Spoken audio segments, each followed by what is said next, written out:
Welcome to Square Eyes. This is a recap and review of the pilot episode of Ted Lasso. I'm going to be going through every episode of Ted Lasso, building up to the third season, which will hopefully be coming out in the next few months. These videos will recap all the key things that happen in each episode, what was good and not so good about them, any interesting little details that I might have spotted, and how each episode sits together as part of the wider series. Let's get started. The episode begins with Rebecca sacking the old manager George. Through this scene, we find out that AFC Richmond are not a great football team. Rebecca has just undergone an acrimonious divorce, and she's received the football club as part of her divorce settlement. After George leaves, Higgins asks if he should draw up a list of candidates to replace him. Rebecca doesn't need one, she knows who she wants.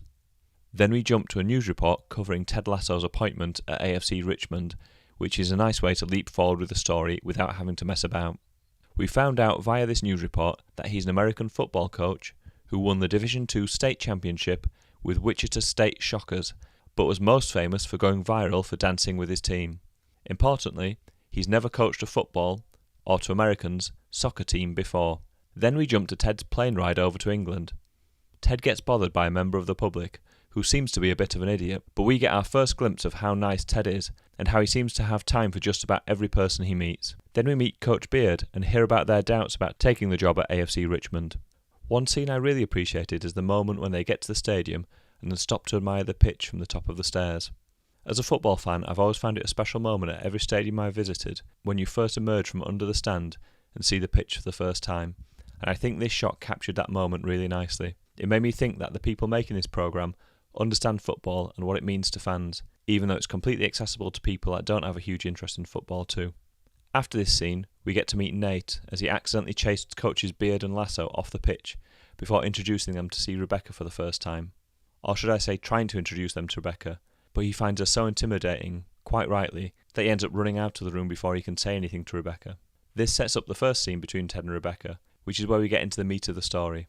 There's an interesting interaction where Ted asks for coffee and Rebecca gives him tea, which neatly sums up the culture clash which is at the centre of the show. Rebecca takes Ted on a tour of the stadium, where their conversation ends up on the subject of ghosts, and she sets up my favourite line of the episode, where she asks Ted if he believes in ghosts, and he replies he does, but he adds that, more importantly, they need to believe in themselves, which I think tells you everything you need to know about Ted Lasso in one little joke. Rebecca's fake smile in response is absolutely perfect too.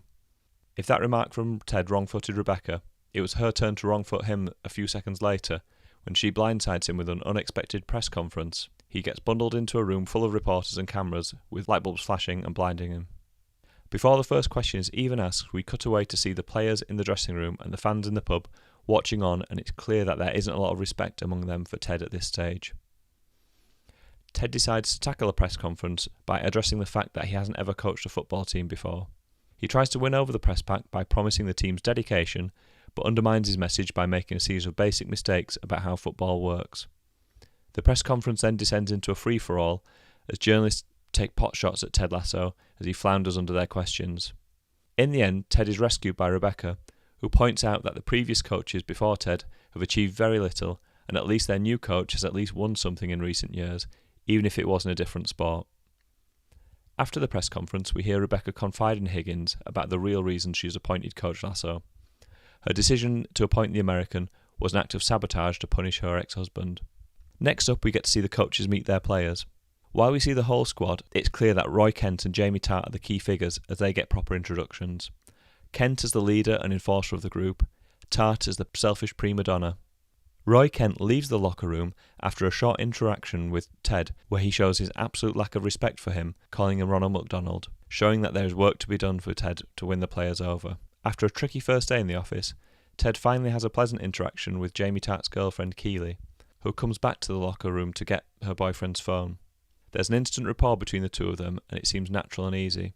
We'll probably see more of this in later episodes. As Ted and Coach Beard are driven home for the night in Nate's tiny car, we see Higgins express his misgivings about Rebecca's plan to deliberately undermine the club's chances, but the offer of a promotion settles him down. We also find out that he helped sneak Rebecca's husband's women in and out in the past, so there's a history between the two that explains her animosity towards Higgins. We close the episode by seeing Ted getting settled into his new Richmond home. He calls back to his family back in the States. We find out from the call that his wife has asked to give him some space, and that might have been part of his motivation for leaving to coach in England. There's also a heartbreaking moment where he tells his wife that he loves him and she won't say it back to him. It's a downbeat ending to the first episode, but there have been enough laughs up until this point for that not to be a problem, as we leave the episode with Ted in bed, unable to sleep, maybe because of the jet lag, but also perhaps because of his marital strife and a difficult first day in his new job. This closing image shows us that beneath the sunny exterior we see whenever Ted is around other people, there is a mask, and beneath it, he is far more fragile than he lets other people believe. So on to the review of the episode, and I think it is a really excellent example of how to make a pilot. It introduces all the key members of the cast, gives you an idea about their personalities, sets up the key storylines that will play out over the season, and manages to throw in plenty of jokes along the way too. That last part is often forgotten in comedy show pilots, when there is so much to cram into the first episode that the humour often gets forgotten, and you don't get onto the funny bits until the show gets going later on in the episodes. But I think Ted Lasso sets the comedy bar high in its pilot episode. For example, the opening scene where Rebecca sacks the old manager is superb. It shows you that Rebecca is a tough businesswoman and has just been divorced from her husband, but it's just really funny too, the way that she eviscerates the manager and his two short shorts. Similarly, we get plenty of moments where Ted gets to show that warm charm that he has, where he can disarm and throw people off with his little asides that become a feature of the series as it goes along. Obviously, because it's the pilot, we don't get a lot of story to sink our teeth into, as the episode is more about setting up the pieces and giving us a broad introduction, but I think it sets the table nicely in such a way that we can dive right into the story from the next episode. By the end of this first episode, Ted is in place as manager. The press are out to get him, the players don't respect him, Rebecca and Higgins are plotting to make him fail, the fans don't want him there, and no one thinks he can succeed. On top of that, we know that there are some personal issues back home, and he's thousands of miles away and can't deal with them while he's trying to fix the English football team that he's now managing. So the conflict is all set up nicely, and I'm ready to see where it goes next. Bits and pieces. Ted was brought in to coach Richmond after winning the Division 2 state championship with the Wichita State Shockers, according to the show. I looked this up, and Wichita State University did have an American football program, but they haven't been a team since 1986. I do think it's an interesting idea to bring in a coach that has been successful in one sport to see if they can be successful in another sport. The only example I can think of where this has been tried in the past is when Sir Clive Woodward won the Rugby World Cup for England in 2003, and then became the technical director at Southampton Football Club a couple of years later. It was universally seen as a disaster though, and I've not heard of any similar attempts being made since. I always like to find book recommendations in unusual places, so I paid close attention to the books Ted and Coach Beard were reading on the plane.